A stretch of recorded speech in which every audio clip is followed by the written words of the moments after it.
शिव शंकरा। ओम हर हर महेश्वरा। जय भोलेनाथ नमो रुद्रदेव शिव। हर हर जय जय सदा शिवा। श्री शिवाय नमस्तुभ्यम। हरे कृष्णा। नमस्कार भक्तों, शिव महापुराण कथा सुनने वाले सभी शिव भक्तों का ग्रेट एमएस वॉइस चैनल में हार्दिक स्वागत है। भगवान भोलेनाथ, माता पार्वती का आशीर्वाद आप पर हमेशा बना रहे और शिव शिवा आपकी सभी मनोकामनाओं को पूरा करे। तो आइए शिव पुराण का पाठ प्रारंभ करने से पहले सभी अपने मन में गौरी पुत्र गणेश, भगवान भोलेनाथ, पूरे शिव परिवार और शिव महापुराण का ध्यान करते हुए शांत और प्रसन्नचित मन से शिव पुराण की कथा का श्रवण करते हैं। श्री शिवाय नमस्तुभ्यम। पिछले अध्याय में हमने जाना था कि शिव द्वारा ज्ञान और मोक्ष का वर्णन, शिव की आज्ञा से सती द्वारा श्री राम की परीक्षा लेना, श्री राम का सती के संदेह को दूर करना, दक्ष का भगवान शिव को शाप देना, दक्ष द्वारा महान यज्ञ का आयोजन, सती का दक्ष के यज्ञ में आना और यज्ञशाला में सती का अपमान, सती द्वारा योगा अग्नि से शरीर को भस्म करना, इस सब का वर्णन सुना था। तो आइए अब सुनते हैं इससे आगे का वृतांत। ब्रह्मा जी कहते हैं कि हे नारद, जब दक्ष के उस महान यज्ञ में घोर उत्पात मचा हुआ था और सभी डर के कारण भयभीत हो रहे थे, तो उस समय वहां पर एक आकाशवाणी हुई। हे मूर्ख दक्ष, तूने ये बहुत बड़ा अनर्थ कर दिया है। तूने शिव भक्त दधीची के कथन को भी प्रमाणिक नहीं माना, जो तेरे लिए परम मंगलकारी और आनंददायक था। तूने उनका भी अपमान किया और वे तुझे शाप देकर तेरी यज्ञशाला से चले गए। तब भी तू कुछ भी नहीं समझा। तूने अपने घर में स्वयं आई साक्षात मंगल स्वरूपा अपनी पुत्री सती का अपमान किया। तूने सती और शंकर का पूजन भी नहीं किया। अपने को ब्रह्मा जी का पुत्र समझकर तुझे बहुत घमंड हो गया था। तूने उस सती देवी का अपमान किया जो सत्पुरुषों की भी आराध्या है। वे समस्त पुण्यों का फल देती है। वे तीनों लोकों की माता, कल्याण स्वरूपा और भगवान शंकर की अर्धांगिनी है। सती देवी प्रसन्न होने पर सुख और सौभाग्य प्रदान करती है। वे परम मंगलकारी है। देवी सती की पूजा करने से समस्त भयों से छुटकारा मिल जाता है और मनोवांछित फलों की प्राप्ति होती है। देवी सभी उपद्रवों को नष्ट कर देती है।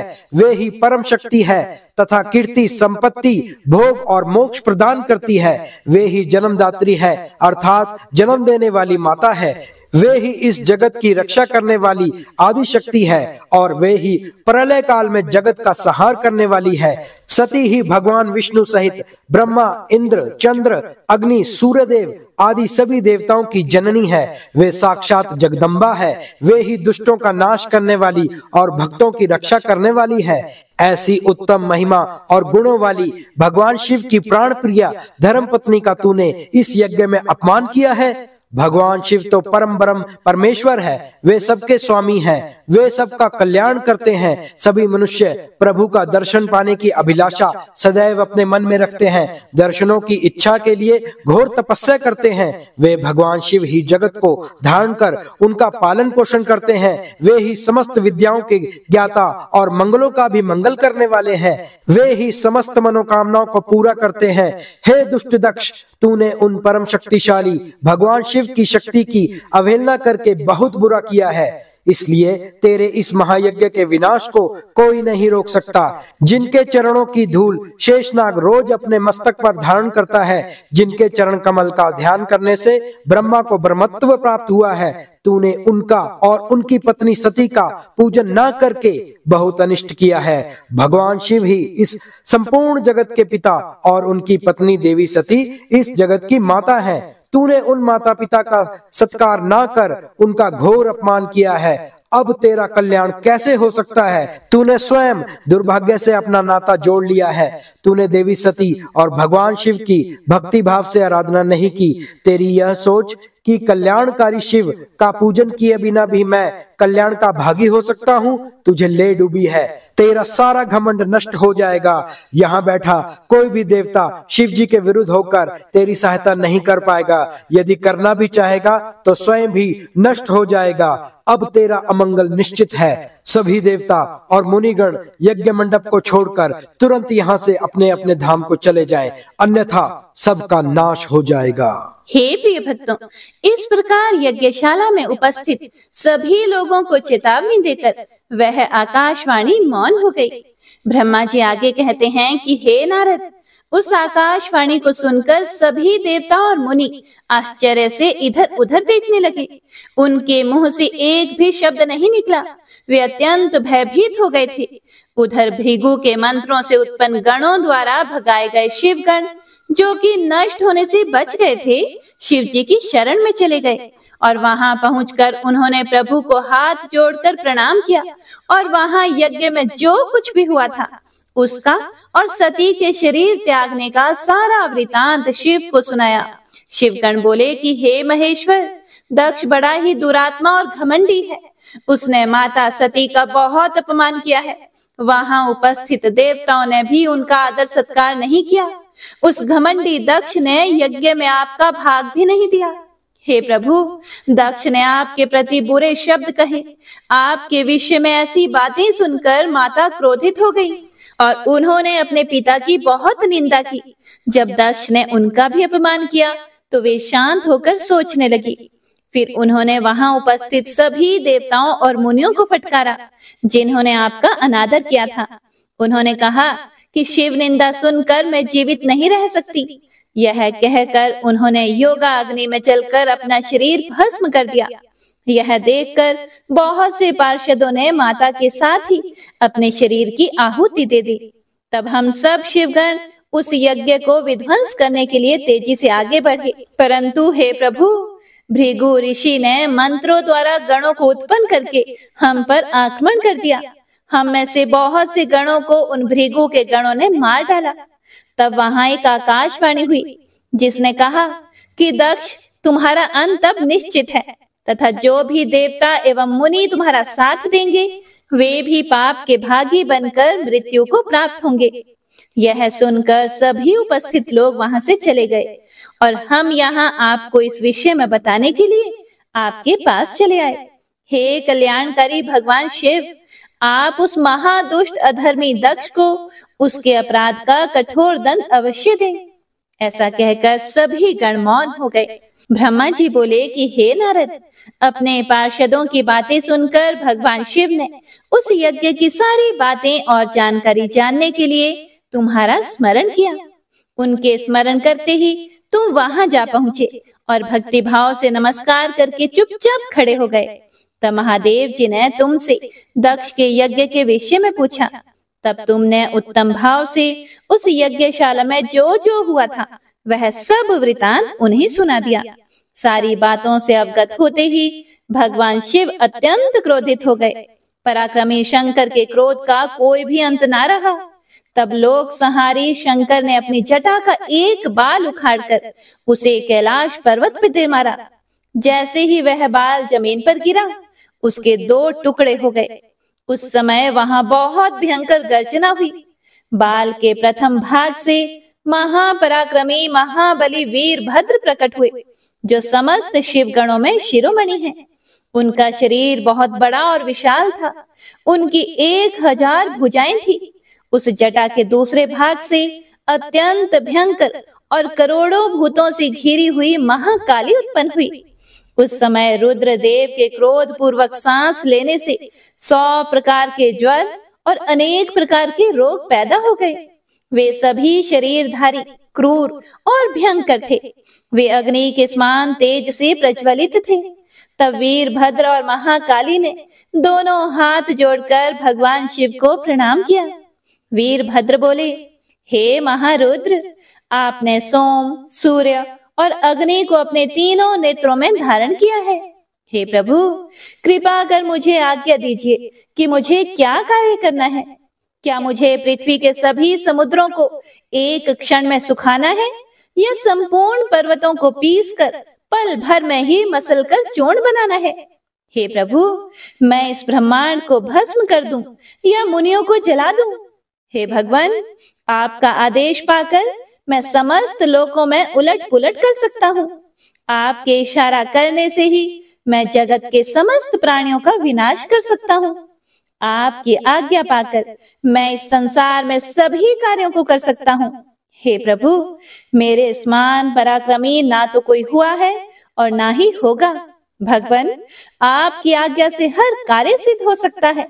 मुझे ये सभी शक्तियां आपकी ही कृपा से प्राप्त हुई है। बिना आपकी आज्ञा के एक दिन का भी नहीं हिल सकता। हे करुणा निधान, मैं आपके चरणों में प्रणाम करता हूँ। आप अपने कार्य की सिद्धि की जिम्मेदारी मुझे सौंपिए। मैं उसे पूर्ण करने का पूरा प्रयास करूंगा। हे प्रभु, आपके चरणों का मैं हर समय चिंतन करता रहता हूँ। आपकी भक्ति परम उत्तम है। आप बिना कहे ही अपने भक्तों की समस्त इच्छाओं को पूरा करके उन्हें मनोवांछित और अभीष्ट फल प्रदान करते हैं। आप भक्त वत्सल हैं। हे भगवान, मुझे कार्य करने का आदेश दें तथा साथ ही उस कार्य की सफलता का भी आशीर्वाद दें। ब्रह्मा जी बोले, हे मुनि श्रेष्ठ, वीरभद्र के ये वचन सुनकर शिव जी को बहुत संतोष हुआ तथा उन्होंने वीरभद्र को अपना आशीर्वाद प्रदान किया। भगवान शिव बोले, पार्षदों में श्रेष्ठ हे वीरभद्र, तुम्हारी जय हो। ब्रह्मा जी का पुत्र दक्ष बड़ा ही दुष्ट है। उसे अपने पर बहुत घमंड है। इस समय वह एक बहुत बड़ा यज्ञ कर रहा है। उसने उस यज्ञ में मेरा बहुत अपमान किया है। मेरी पत्नी ने मेरा अपमान होता हुआ देखकर उसी यज्ञ की अग्नि में अपने शरीर को भस्म कर दिया है।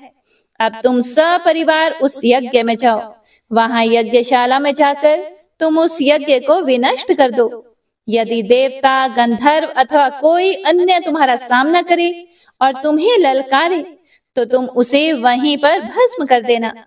दधीची की दी हुई चेतावनी के बाद भी जो देवतागण वहां यज्ञ में मौजूद हैं, तुम उन्हें भी भस्म कर देना, क्योंकि वे सभी मुझसे बैर रखते हैं।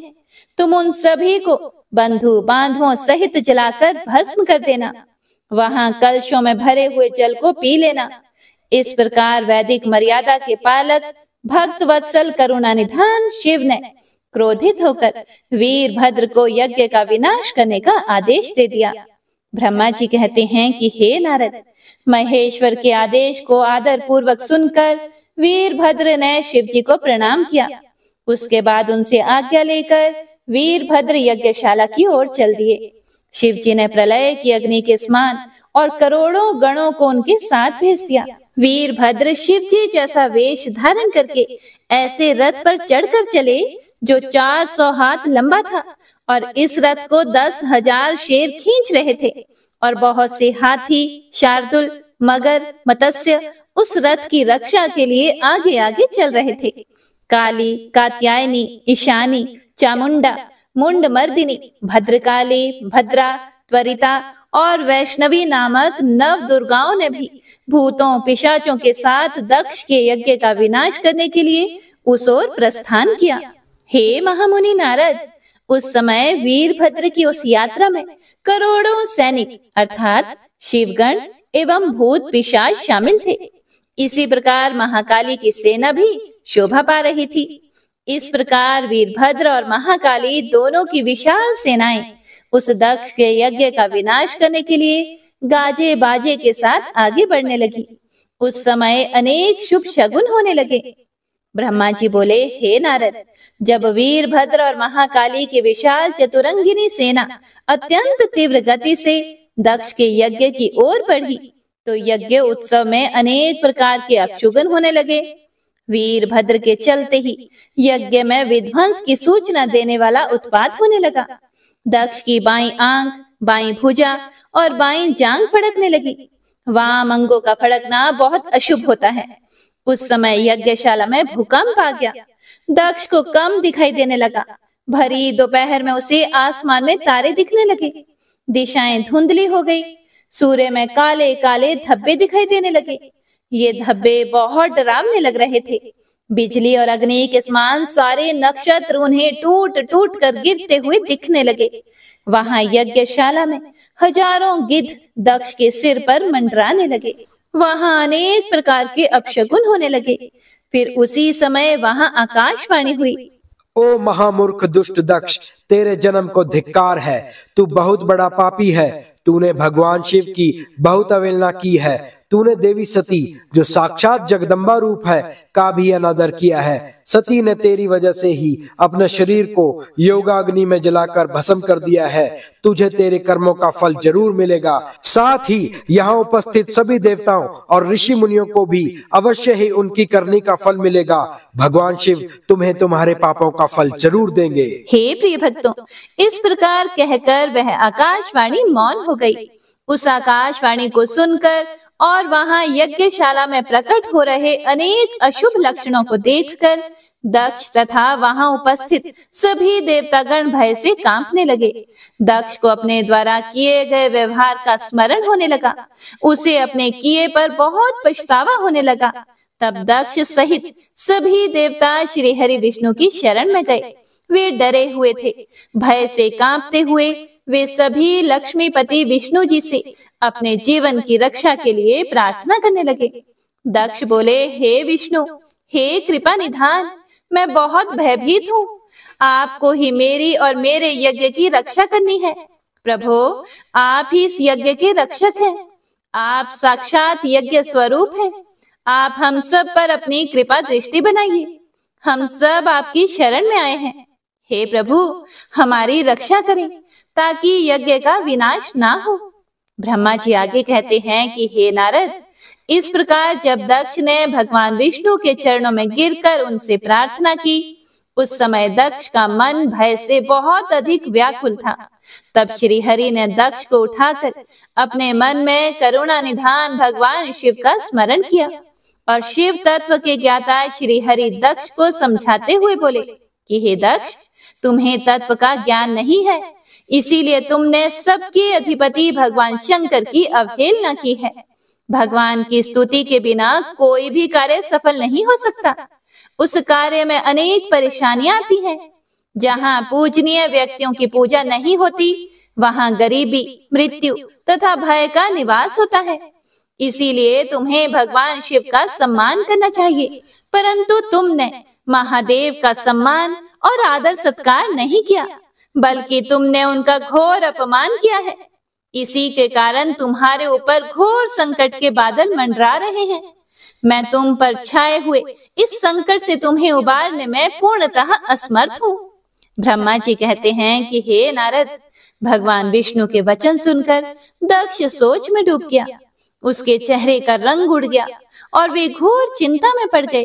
तभी भगवान शिव द्वारा भेजे गए गणों सहित वीरभद्र और महाकाली का उनकी सेनाओं सहित उस यज्ञशाला में प्रवेश हुआ। वे सभी महान पराक्रमी थे। उनकी गणना करना असंभव था। उनके सिंहनाद से सारी दिशाएं गूंज रही थी। पूरे आसमान में धूल और अंधकार के बादल छाए हुए थे। पूरी पृथ्वी पर्वतों, वनों और काननों सहित कांप रही थी। उस विशाल काय सेना को देखकर समस्त देवता आश्चर्यचकित थे। उन्हें देखकर दक्ष अपनी पत्नी के साथ भगवान विष्णु के चरणों में गिर पड़े और बोले, हे प्रजापालक विष्णु, आपके बल से ही मैंने इस विशाल यज्ञ का आयोजन किया था। प्रभु, आप कर्मों के साक्षी तथा यज्ञों के प्रतिपालक हैं। आप ही धर्म के रक्षक हैं। इसीलिए हे प्रभु, आप ही यज्ञ को विनाश से बचा सकते हैं। इस प्रकार दक्ष की विनती पूर्ण बातों को सुनकर श्री हरि उन्हें समझाते हुए बोले, हे दक्ष, निश्चय ही मुझे इस यज्ञ की रक्षा करनी चाहिए, परंतु देवताओं के क्षेत्र नैमिषारण्य की उस घटना का स्मरण करो। इस यज्ञ के आयोजन में क्या तुम उस घटना को भूल गए हो? यहाँ इस यज्ञशाला की और तुम्हारी रक्षा करने में कोई भी देवता समर्थ नहीं है। इस समय जब महादेव जी के गण और उनके सेनापति वीरभद्र तुम्हें भगवान शिव का अपमान करने का दंड देने आए हैं, उस समय कोई मूर्ख ही तुम्हारी सहायता को आगे आ सकता है। हे दक्ष, केवल कर्म ही समर्थ नहीं होता, अपितु कर्म को करने में जिसके सहयोग की आवश्यकता होती है, उसका भी उतना ही महत्व है। भगवान शिव ही कर्मों के कल्याण की शक्ति देते हैं। जो शांत मन से भक्ति पूर्वक उनकी पूजा अर्चना करता है, महादेव जी उसे तत्काल ही उस कर्म का फल देते हैं। जो मनुष्य ईश्वर के अस्तित्व को नहीं मानते, वे नरक के भागी होते हैं। हे दक्ष, यह वीरभद्र शंकर के गणों का ऐसा सेनापति है जो शिव जी के शत्रु का तुरंत नाश कर देता है। निस्संदेह यह तुम्हारा तथा यहाँ पर उपस्थित सभी लोगों का नाश कर देगा। शिव जी की आज्ञा का उल्लंघन करके मैं तुम्हारे यज्ञ में आया हूँ, जिसका दुष्परिणाम मुझे भी भोगना पड़ेगा। अब इस विनाश को रोकने की शक्ति मेरे पास नहीं है। यदि हम यहाँ से भागकर स्वर्ग, पाताल और पृथ्वी कहीं भी छिप जाएं, तो भी वीरभद्र के शस्त्र हमें ढूंढ लेंगे। शिव जी के सभी गण बहुत शक्तिशाली हैं। विष्णु जी यह कह ही रहे थे कि वीरभद्र अपनी अजय सेना के साथ यज्ञ मंडप में आ पहुंचा। ब्रह्मा जी कहते हैं कि हे नारद, जब शिव जी की आज्ञा पाकर वीरभद्र की विशाल सेना ने यज्ञशाला में प्रवेश किया, तो वहां उपस्थित सभी देवता अपने प्राणों की रक्षा के लिए शिव गणों से युद्ध करने लगे। परंतु शिव गणों की वीरता और पराक्रम के आगे उनकी एक ना चली। सारे देवता पराजित होकर वहां से भागने लगे। तब इंद्र आदि लोकपाल युद्ध के लिए आगे आए। उन्होंने गुरुदेव बृहस्पति जी को नमस्कार करके उनसे विजय के विषय में पूछा। उन्होंने कहा, हे गुरुदेव बृहस्पति, हम यह जानना चाहते हैं कि हमारी विजय कैसे होगी। उनकी यह बात सुनकर बृहस्पति जी बोले कि हे इंद्र, समस्त कर्मों का फल देने वाले तो ईश्वर हैं। सभी को अपनी करने का फल अवश्य ही भुगतना पड़ता है। जो ईश्वर के अस्तित्व को जानकर और समझकर उनकी शरण में आकर अच्छे कर्म करता है, उसी को उसके सत्कर्मों का फल मिलता है। परंतु जो ईश्वर की आज्ञा के विरुद्ध कार्य करता है, वह ईश्वर द्रोही कहलाता है और उसे किसी भी अच्छे फल की प्राप्ति नहीं होती। उन परम पुण्य भगवान शिव के स्वरूप को जानना अत्यंत कठिन है। वे सिर्फ अपने भक्तों के ही अधीन है, इसीलिए उन्हें भक्त वत्सल भी कहा जाता है। भक्ति और ईश्वर सत्ता में विश्वास न रखने वाले मनुष्य यदि वेदों का 10,000 बार भी अध्ययन कर लें, तो भी भगवान शिव के स्वरूप को भली भांति नहीं जान पाएंगे। भगवान शिव के शांत, निर्विकार एवं उत्तम दृष्टि से ध्यान करने एवं उनकी उपासना करने से ही शिव तत्व की प्राप्ति होती है।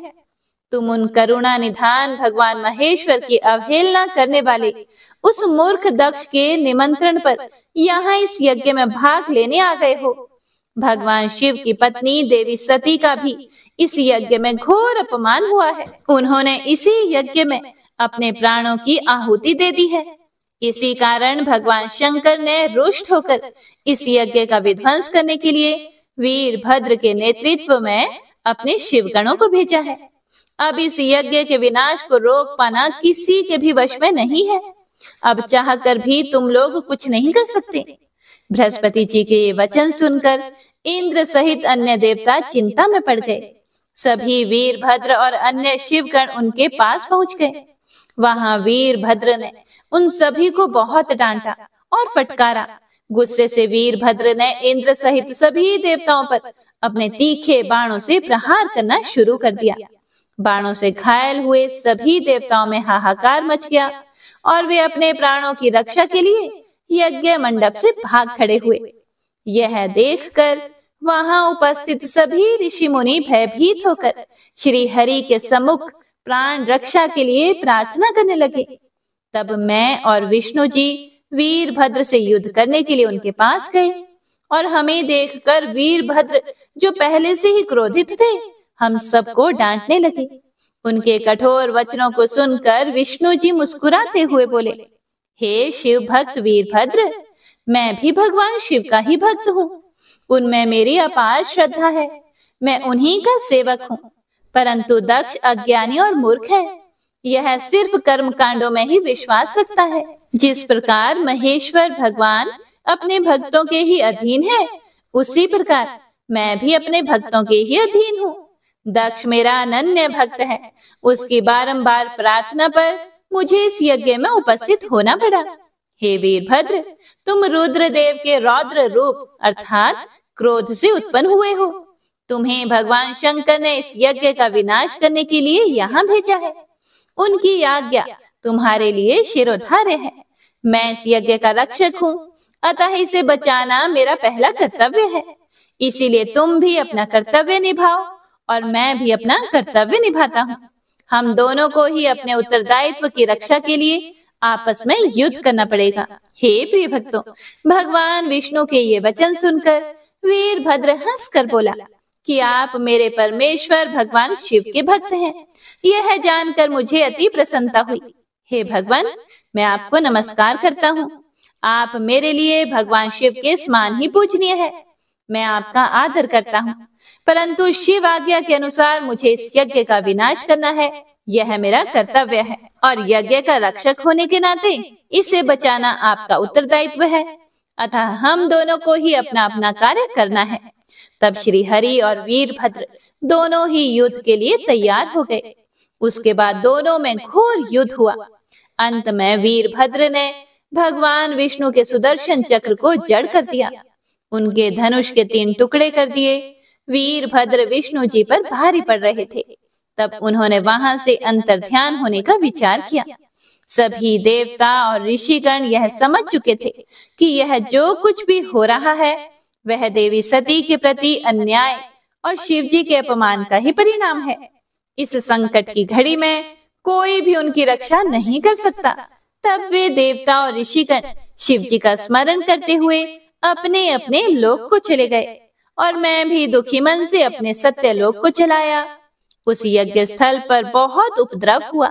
वीरभद्र और महाकाली ने अनेकों मुनियों एवं देवताओं को प्रताड़ित करके उनका वध कर दिया।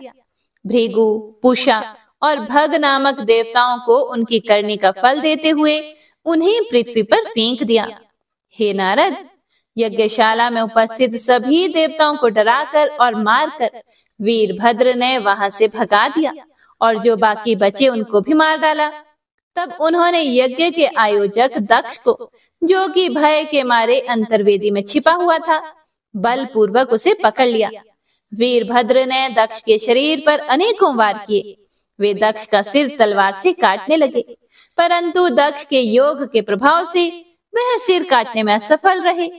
वीरभद्र ने दक्ष की छाती पर पैर रखकर दोनों हाथों से उसकी गर्दन मरोड़कर तोड़ दी। उसके बाद दक्ष के सिर को वीरभद्र ने अग्नि कुंड में डाल दिया। उस महान यज्ञ का संपूर्ण विनाश करने के उपरांत वीरभद्र और सभी गण जीत की खुशी के साथ कैलाश पर्वत पर चले गए और शिव जी को अपनी विजय की सूचना दी। इस समाचार को पाकर महादेव जी अति प्रसन्न हुए। सूत जी कहते हैं कि हे महर्षियों, ब्रह्मा जी के द्वारा कही हुई कथा को सुनकर नारद जी आश्चर्यचकित हो गए।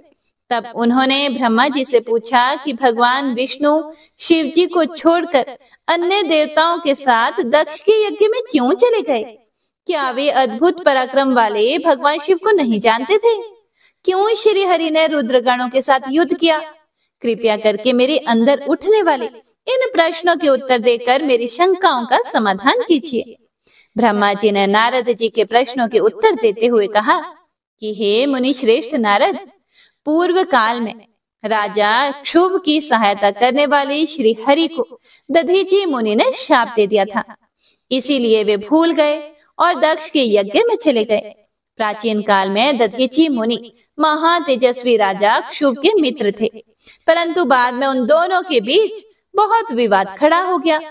विवाद का कारण मुनि दधीचि का 4 वर्णों अर्थात ब्राह्मण, क्षत्रिय, वैश्य और शूद्र में ब्राह्मणों को श्रेष्ठ बताना था। परंतु राजा क्षुभ, जो कि धन वैभव के अभिमान में डूबे हुए थे, इस बात से वे पूर्णतः असहमत थे। क्षुभ सभी वर्णों में राजा को ही श्रेष्ठ मानते थे। राजा को सर्वश्रेष्ठ और सर्ववेदमय माना जाता है, यह श्रुति भी कहती है। इसीलिए ब्राह्मण से ज्यादा राजा श्रेष्ठ है। हे दधीचि, आप मेरे लिए आदरणीय हैं। राजा क्षुभ के कथन को सुनकर दधीचि को क्रोध आ गया। उन्होंने इसे अपना अपमान समझा और क्षुभ के सिर पर मुक्के का प्रहार कर दिया। दधीचि के इस व्यवहार से मद में चूर क्षुभ को और अधिक क्रोध आ गया। उन्होंने वज्र से दधीचि पर प्रहार कर दिया। वज्र से घायल हुए दधीचि मुनि ने पृथ्वी पर गिरते हुए योगी शुक्राचार्य का स्मरण किया। शुक्राचार्य जी ने तुरंत आकर दधीची मुनि के शरीर को पूर्ववत कर दिया। शुक्राचार्य ने दधीची से कहा कि मैं तुम्हें महामृत्युंजय का मंत्र प्रदान करता हूँ, जो इस प्रकार है। ओम त्र्यंबकम यजामहे सुगंधिम पुष्टि वर्धनम उर्वारुकमिव बंधनान मृत्युर्मोक्ष्यमामृतात्। यह महामृत्युंजय मंत्र संजीवनी मंत्र है। तुम नियम पूर्वक भगवान शिव का स्मरण करके इस मंत्र का जाप करो। इस मंत्र से अभिमंत्रित जल को पियो। इस मंत्र का जाप करने से मृत्यु का भय नहीं रहता। इसके विधिवत पूजन करने से भगवान शिव प्रसन्न होते हैं। वे सभी कार्यों की सिद्धि करते हैं तथा सभी बंधनों से मुक्त करके मोक्ष प्रदान करते हैं। ब्रह्मा जी बोले कि हे नारद, दधीची मुनि को इस प्रकार उपदेश देकर शुक्राचार्य अपने निवास पर चले गए। उनकी बातों का दधीची मुनि पर बड़ा प्रभाव पड़ा और वे भगवान शिव का स्मरण करते हुए उन्हें प्रसन्न करने के लिए तपस्या करने के लिए वन में चले गए। वन में उन्होंने प्रेम पूर्वक भगवान शिव का चिंतन करते हुए उनकी तपस्या शुरू कर दी। दीर्घ काल तक वे महामृत्युंजय मंत्र का जाप करते रहे। उनकी निस्वार्थ भक्ति से भक्त वत्सल भगवान शिव प्रसन्न होकर उनके सामने प्रकट हो गए। दधीची ने दोनों हाथ जोड़कर शिव जी को प्रणाम किया। उन्होंने महादेव जी की बहुत स्तुति की। शिव ने कहा, हे मुनि श्रेष्ठ दधीची, मैं तुम्हारी इस उत्तम आराधना से बहुत प्रसन्न हुआ हूँ। तुम वर मांगो, मैं तुम्हें मनोवांछित वस्तु प्रदान करूंगा। यह सुनकर दधीची हाथ जोड़े नतमस्तक होकर कहने लगे, हे देवाधिदेव, अगर आप मुझ पर प्रसन्न हैं तो कृपया करके मुझे 3 वर प्रदान करें। पहला यह कि मेरी अस्थियां वज्र के समान हो जाएं। दूसरा, कोई मेरा वध ना कर सके, अर्थात मैं हमेशा अवध्य रहूं। और तीसरा, कि मैं हमेशा अदीन रहूं, कभी दीन ना हूं। शिव जी ने तथास्तु कहकर 3 वर दधीची को प्रदान कर दिए। तीनों मनचाहे वरदान मिल जाने पर दधीची मुनि बहुत प्रसन्न थे। वे आनंद मगन होकर राजा क्षुभ के स्थान की ओर चल दिए। वहां पहुंचकर दधीची ने क्षुभ के सिर पर लात मारी। क्षुभ विष्णु जी का परम भक्त था। राजा होने के कारण वह भी अहंकारी था। उसने क्रोधित होकर तुरंत दधीची पर वज्र से प्रहार कर दिया, परंतु क्षुभ के प्रहार से दधीची मुनि का बाल भी बांका नहीं हुआ। यह सब महादेव जी के वरदान से ही हुआ था। यह देखकर क्षुभ को बड़ा आश्चर्य हुआ। तब उन्होंने वन में जाकर इंद्र के भाई मुकुंद की आराधना शुरू कर दी। तब विष्णु जी ने प्रसन्न होकर क्षुभ को दिव्य दृष्टि प्रदान की। क्षुभ ने विष्णु जी को प्रणाम करके उनकी भक्ति भाव से स्तुति की। तत्पश्चात क्षुभ बोले कि हे भगवान, मुनि श्रेष्ठ दधीची पहले मेरे मित्र थे, परंतु बाद में हम दोनों के बीच में विवाद उत्पन्न हो गया। दधीची ने परम पूजनीय भगवान शिव की तपस्या महामृत्युंजय मंत्र से करके उन्हें प्रसन्न किया तथा अवध्य रहने का वरदान प्राप्त कर लिया है। तब उन्होंने मेरी राजसभा में मेरे समस्त दरबारियों के बीच में मेरा घोर अपमान किया है। उन्होंने सबके सामने मेरे मस्तक पर अपने पैरों से आघात किया और साथ ही उन्होंने कहा कि मैं किसी से नहीं डरता। हे भगवान, मुनि दधीची को बहुत घमंड हो गया है।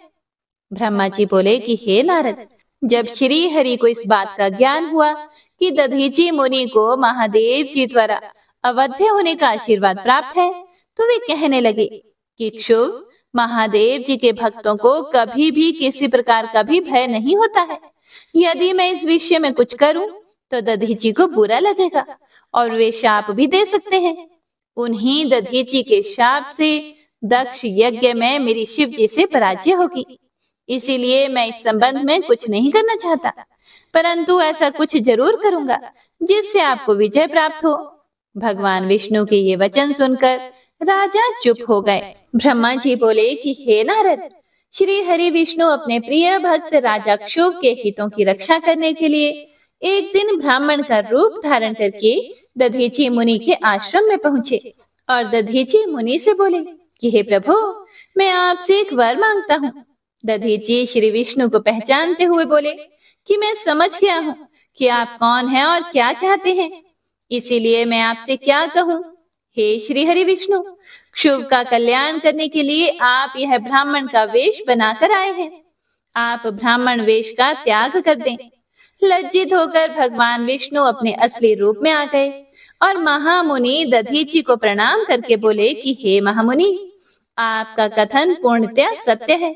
मैं यह भी जानता हूँ कि शिव भक्तों को कभी भी किसी भी प्रकार का कोई भी भय नहीं होता, परंतु आप सिर्फ मेरे कहने से राजा क्षुभ के सामने यह कह दें कि आप राजा क्षुभ से डरते हैं। श्री विष्णु की यह बात सुनकर दधीची मुनि हंसने लगे और हंसते हुए बोले कि भगवान शिव की कृपा से मुझे कोई भी डरा नहीं सकता। जब कोई वाकई मुझे डरा नहीं सकता तो मैं क्यों झूठ बोलकर पाप का भागी बनूं?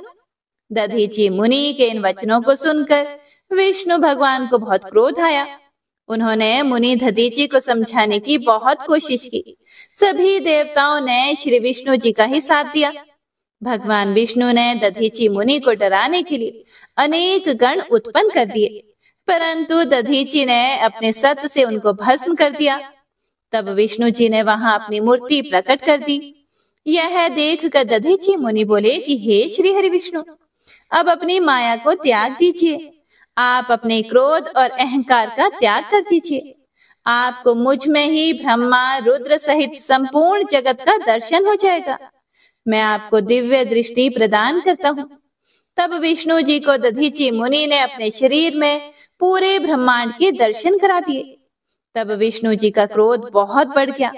उन्होंने चक्र उठा लिया और महर्षि दधीची को मारने के लिए आगे बढ़े, परंतु बहुत प्रयत्न करने पर भी चक्र आगे नहीं चला। यह देखकर दधीची मुनि हंसते हुए बोले कि हे श्री हरि, आप भगवान शिव द्वारा प्रदान किए गए इस सुदर्शन चक्र से उनके ही प्रिय भक्त को मारना चाहते हैं, तो भला यह चक्र क्यों चलेगा? शिव जी द्वारा दिए गए अस्त्र से आप उनके भक्तों का विनाश किसी भी तरह नहीं कर सकते, परंतु फिर भी यदि आप मुझे मारना ही चाहते हैं तो ब्रह्मास्त्र आदि का प्रयोग कीजिए। लेकिन दधीची को साधारण मनुष्य समझकर विष्णु जी ने उन पर अनेक अस्त्र चलाए। तब दधीची मुनि ने धरती से मुट्ठी पर कुशा उठा ली और कुछ मंत्रों के उच्चारण के उपरांत उसे देवताओं की ओर उछाल दिया। वे कुशाएं कालाग्नि के रूप में परिवर्तित हो गई, जिनमें देवताओं द्वारा छोड़े गए सभी अस्त्र शस्त्र जलकर भस्म हो गए। यह देखकर वहां पर उपस्थित अन्य देवता वहां से भाग खड़े हुए, परंतु श्री हरि दधीची से युद्ध करते रहे। उन दोनों के बीच भीषण युद्ध हुआ। तब ब्रह्मा जी राजा क्षुभ को साथ लेकर उस स्थान पर आए जहां उन दोनों के बीच में युद्ध हो रहा था। फिर ब्रह्मा जी ने भगवान विष्णु से कहा कि आपका यह प्रयास निरर्थक है, क्योंकि आप भगवान शिव के परम भक्त दधीची को हरा नहीं सकते हैं। यह सुनकर विष्णु जी शांत हो गए। उन्होंने दधीची मुनि को प्रणाम किया। तब राजा क्षुभ भी दोनों हाथ जोड़कर मुनि दधीची को प्रणाम करके उनकी स्तुति करने लगे, उनसे माफी मांगने लगे और कहने लगे कि प्रभु आप मुझ पर कृपा दृष्टि रखिए। ब्रह्मा जी बोले कि हे नारद, इस प्रकार राजा क्षुभ द्वारा की गई स्तुति से दधीची मुनि को बहुत संतोष मिला। उन्होंने राजा क्षुभ को माफ कर दिया, परंतु विष्णु जी सहित अन्य देवताओं पर उनका क्रोध कम नहीं हुआ। तब क्रोधित मुनि दधीची ने इंद्र सहित सभी देवताओं और विष्णु जी को भी भगवान रुद्र की क्रोधाग्नि में नष्ट होने का शाप दे दिया। इसके बाद राजा क्षुभ ने दधीची को पुनः नमस्कार करके उनकी आराधना की और फिर वे अपने राज्य की ओर चल दिए। राजा क्षुभ के वहां से चले जाने के बाद इंद्र सहित सभी देवतागण भी अपने अपने धाम की ओर प्रस्थान कर गए। उसके बाद श्री हरि विष्णु भी वैकुंठ धाम को चले गए। तब से वह पुण्य स्थान थानेश्वर नामक तीर्थ के रूप में विख्यात हुआ। इस तीर्थ के दर्शन से भगवान शिव का स्नेह और कृपा प्राप्त होती है। हे नारद, इस प्रकार मैंने तुम्हें यह पूरी अमृत कथा का वर्णन सुनाया। जो मनुष्य क्षुभ और दधीची के विवाद से संबंधित इस प्रसंग को प्रतिदिन सुनता है, वह अपमृत्यु को जीत लेता है तथा मरने के बाद सीधा स्वर्ग को जाता है। इसका पाठ करने से युद्ध में मृत्यु का भय दूर हो जाता है तथा निश्चित रूप से विजय श्री की प्राप्ति होती है। नारद जी ने कहा कि हे महाभाग्य, हे विधाता, आप शिव तत्व का ज्ञान रखते हैं। आपने मुझ पर बड़ी कृपा की जो इस अमृतमयी कथा का श्रवण मुझे कराया। मैं आपका बहुत बहुत धन्यवाद करता हूँ। हे प्रभु, अब मुझे यह बताइए कि जब वीरभद्र ने दक्ष के यज्ञ का विनाश कर दिया और उनका वध करके कैलाश पर्वत को चले गए, तब क्या हुआ? ब्रह्मा जी बोले कि हे मुनि श्रेष्ठ नारद, जब भगवान शिव द्वारा भेजी गई उनकी विशाल सेना ने यज्ञ में उपस्थित सभी देवताओं और ऋषियों को पराजित कर दिया और उन्हें पीट पीट कर वहां से भाग जाने को मजबूर कर दिया, तो वे सभी वहां से भागकर मेरे पास आ गए। उन्होंने मुझे प्रणाम करके मेरी स्तुति की तथा वहां का सारा वृतांत मुझे सुनाया। तब अपने पुत्र दक्ष की मुझे बहुत चिंता होने लगी और मेरा दिल पुत्र शोक के कारण व्यथित हो गया। तत्पश्चात मैंने श्री हरि का स्मरण किया और अन्य देवताओं और ऋषि मुनियों को साथ लेकर वैकुंठ लोक गया। वहां उन्हें नमस्कार करके हम सभी ने उनकी भक्ति भाव से स्तुति की। तब मैंने श्री हरि से विनम्रता से प्रार्थना की कि हे भगवान, आप कुछ ऐसा करें जिससे हम सभी का दुख कम हो जाए। देवेश्वर, आप कुछ ऐसा करें जिससे वह यज्ञ पूरा हो जाए तथा उसके यजमान दक्ष पुनः जीवित हो जाएं। अन्य सभी देवता और ऋषि मुनि भी पहले की भांति सुखी हो जाएं। मेरे इस प्रकार निवेदन करने पर लक्ष्मीपति विष्णु जी, जो अपने मन में शिव जी का चिंतन कर रहे थे, प्रजापति ब्रह्मा और देवताओं को संबोधित करते हुए इस प्रकार बोले कि कोई भी अपराध किसी भी स्थिति में कभी भी किसी के लिए मंगलकारी नहीं हो सकता। हे विधाता, सभी देवता परमपिता परमेश्वर भगवान शिव के अपराधी हैं, क्योंकि इन्होंने यज्ञ में शिव जी का भाग नहीं दिया और साथ ही वहां उनका अनादर भी किया। उनकी प्रिय पत्नी सती ने भी उनके अपमान के कारण ही अपनी देह का त्याग कर दिया। उनका वियोग होने के कारण भगवान अत्यंत रुष्ट हो गए हैं। तुम सभी को शीघ्र ही उनके पास जाकर उनसे क्षमा मांगनी चाहिए।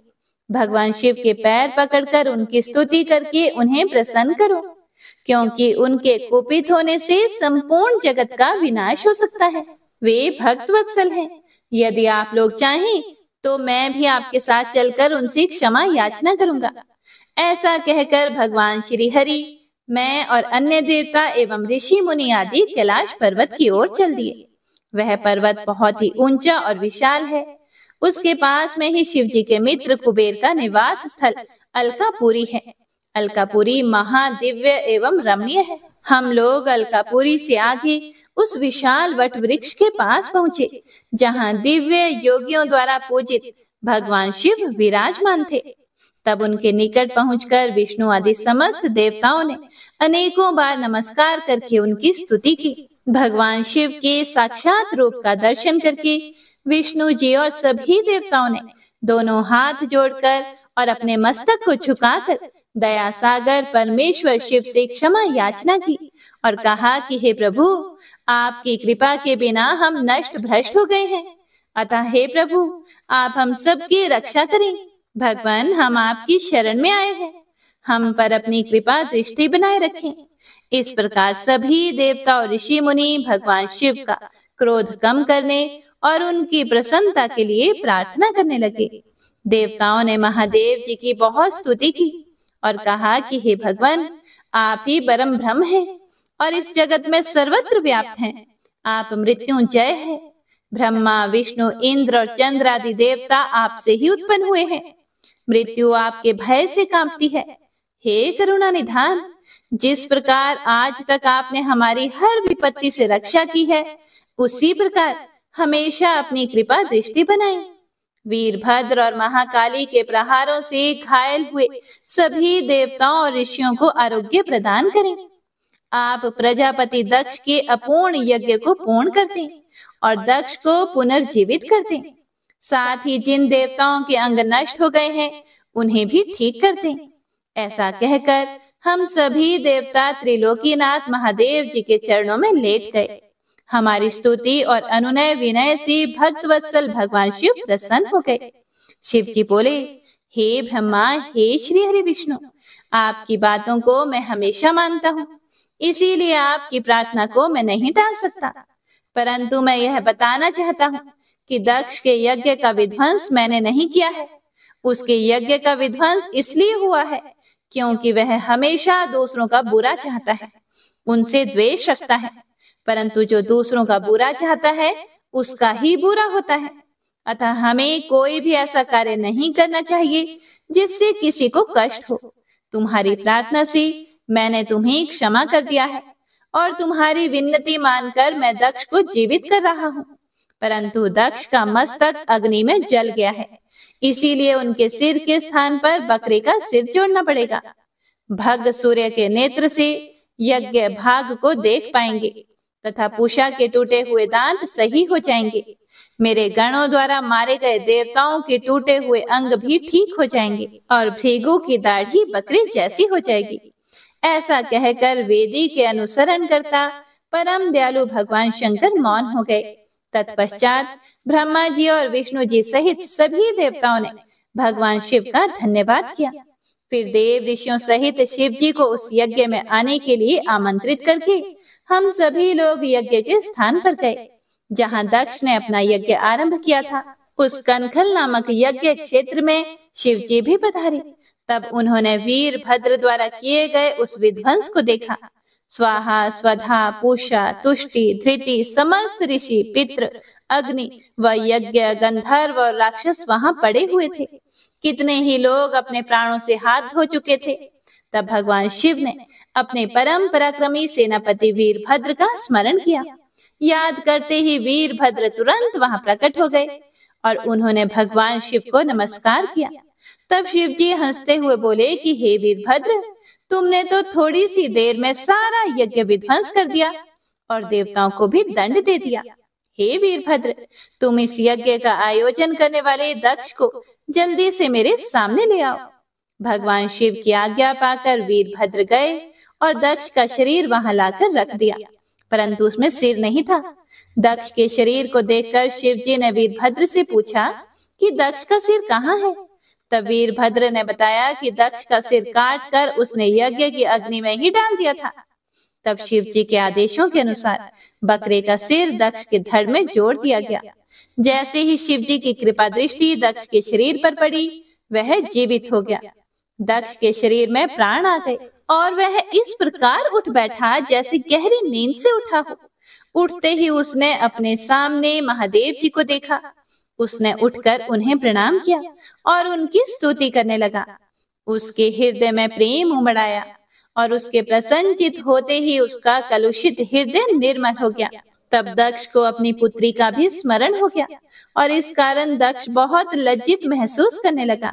उसके बाद अपने को संभालते हुए दक्ष ने करुणा निधान भगवान शिव से कहा कि हे कल्याणमय महादेव जी, आप इस जगत के आदि और अंत है। आपने ही सृष्टि की रचना का विचार किया है।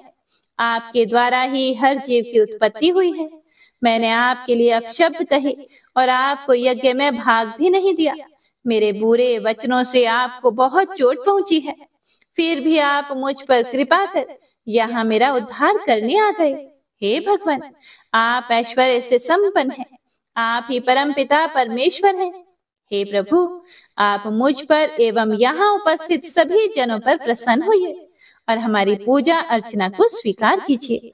ब्रह्मा जी बोले कि हे नारद, इस प्रकार भगवान शिव की स्तुति करने के बाद दक्ष मौन हो गए। तब श्री हरि विष्णु जी ने भगवान शिव की बहुत स्तुति की। उसके बाद मैंने भी महादेव जी की बहुत स्तुति की कि भगवान, आपने मेरे पुत्र दक्ष पर अपनी कृपा दृष्टि की और उसका उद्धार किया। हे देवेश्वर, अब आप प्रसन्न होकर सभी शापों से हमें मुक्ति प्रदान करें।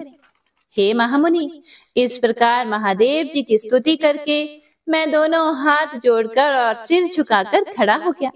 हम सभी देवगणों की स्तुति सुनकर भगवान शिव प्रसन्न हो गए और उनका मुख खिल उठा। तब वहां उपस्थित इंद्र सहित अनेक सिद्धों, ऋषियों और प्रजापतियों ने भी भक्त वत्सल करुणा निधान भगवान शिव की अनेकों बार स्तुति की। यज्ञशाला में उपस्थित अनेक उपदेवों, नागों तथा ब्राह्मणों ने भगवान शिव को प्रणाम किया और उनका प्रसन्न मन से स्तवन किया। इस प्रकार सभी देवों के मुख से अपनी स्तुति सुनकर भगवान शिव को बहुत संतोष हुआ।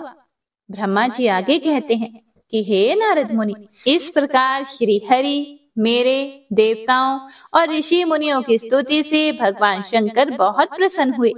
वे हम सबको कृपा दृष्टि से देखते हुए बोले कि हे प्रजापति दक्ष, मैं तुम सभी पर प्रसन्न हूँ। मेरा अस्तित्व सबसे अलग है। मैं स्वतंत्र ईश्वर हूँ, फिर भी मैं सदैव अपने भक्तों के अधीन ही रहता हूँ। 4 प्रकार के पुण्यात्मा मनुष्य ही मेरा भजन करते हैं। उनमें पहला आर्त, दूसरा जिज्ञासु, तीसरा अर्थार्थी और चौथा ज्ञानी है। परंतु ज्ञानी को ही मेरा खास सानिध्य प्राप्त होता है, उसे मेरा ही स्वरूप माना जाता है। वेदों को जानने वाले परम ज्ञानी ही मेरे स्वरूप को जानकर मुझे समझ सकते हैं।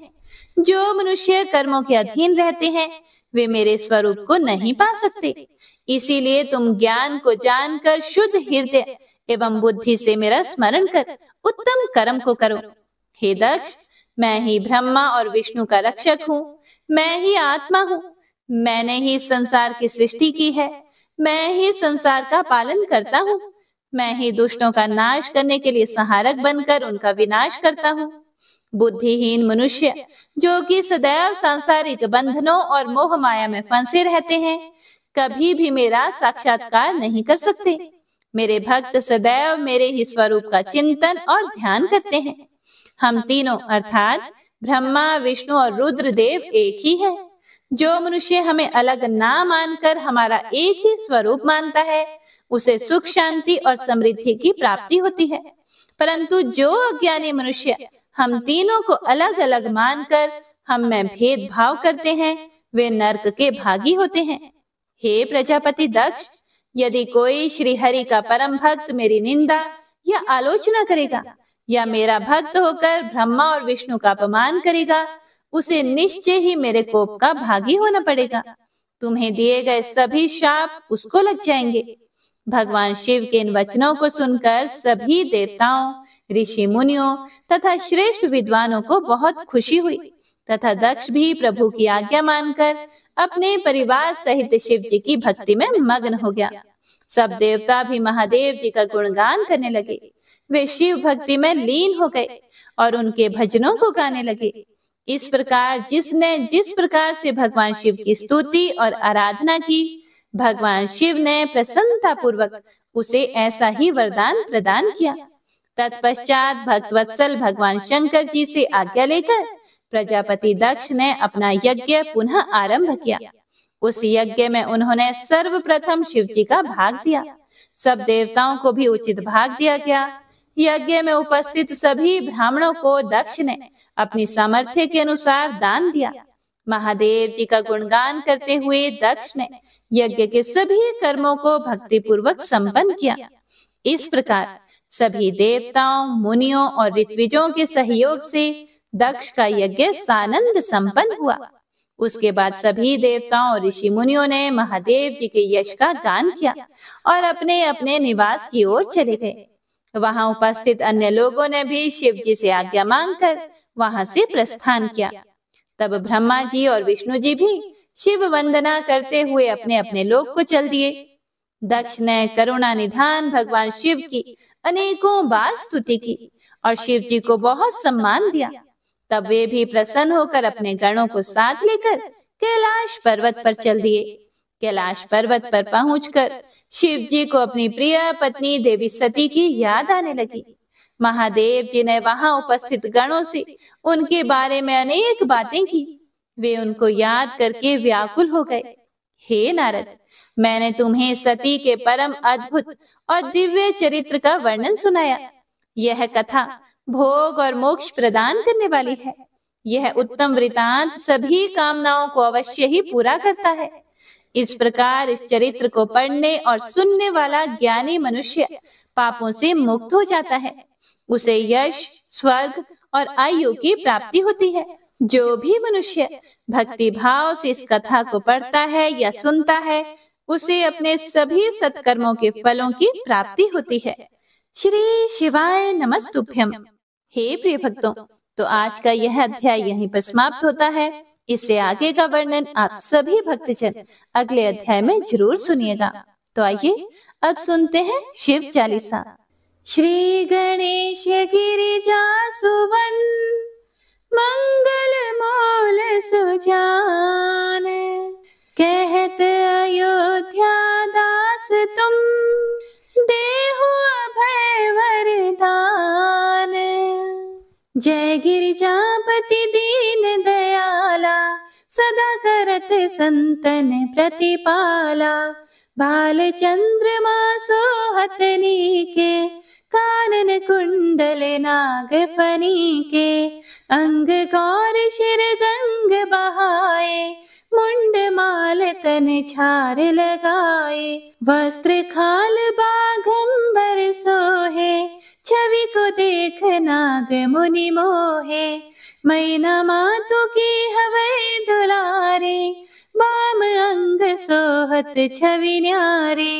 कर त्रिशूल सोहत छवि भारी, करत सदा शत्रुन क्षयकारी। नंदी गणेश सोहित कैसे, सागर मध्य कमल है जैसे। कार्तिक श्याम और गणराऊ, या छवि को कही जात न काऊ। देवन जब ही जाए पुकारा, तब ही दुख प्रभु आप निवारा। किया उपद्रव तारक भारी, देवन सब मिली तुम ही जुहारी।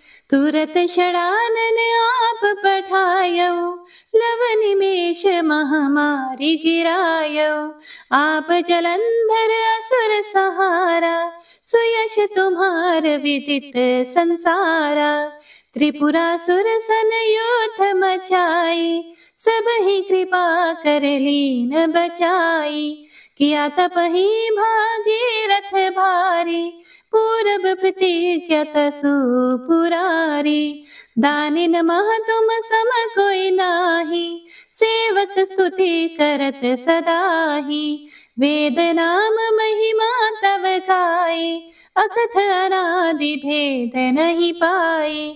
प्रगट उधती मंथन में ज्वाला, जरे सुरासुर भय विहाला।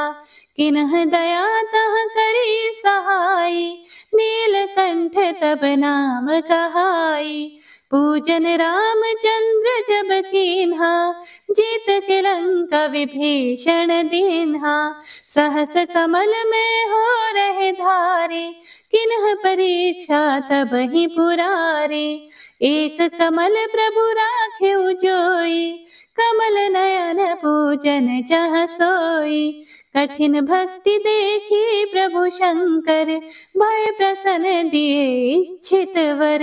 जय जय जय अनंत विनाशी, करत कृपा सबके घटवासी। दुष्ट सकल नित मोहि सतावे, भ्रमत रहे मोहि चैन न आवे। त्राहि त्राहि मैं नाथ पुकारो, यही अवसर मोहि आन उबारो। लय त्रिशूल शत्रुन को मारो, संकट से मोहि आन उबारो। मातु पिता भ्राता सब कोई, संकट में पूछत नहीं कोई। स्वामी एक है आस तुम्हारी, आए हर हो अब संकट भारी। धन निर्धन को देत सदा ही, जो कोई जांचे वो फल पाही।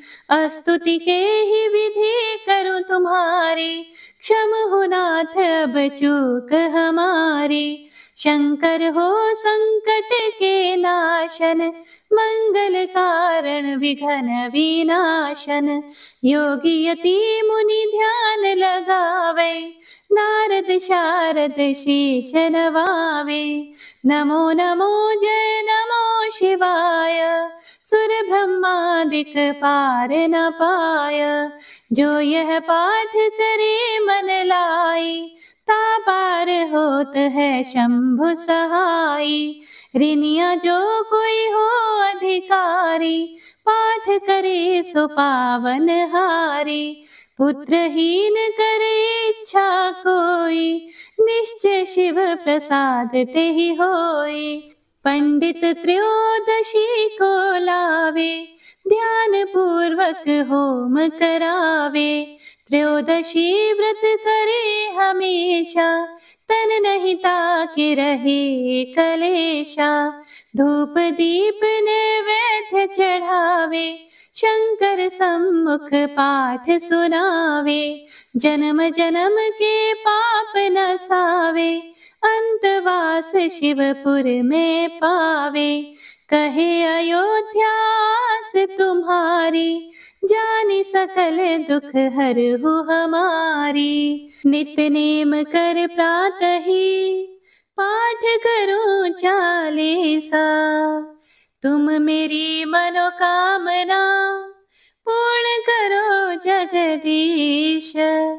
मगसर छठी हेमंत ऋतु, संवत 64 जान। स्तुति 40 शिव ही, पूर्ण कीन कल्याण। तो सभी प्रेम से बोलिए हर हर महादेव। ओम नमः शिवाय।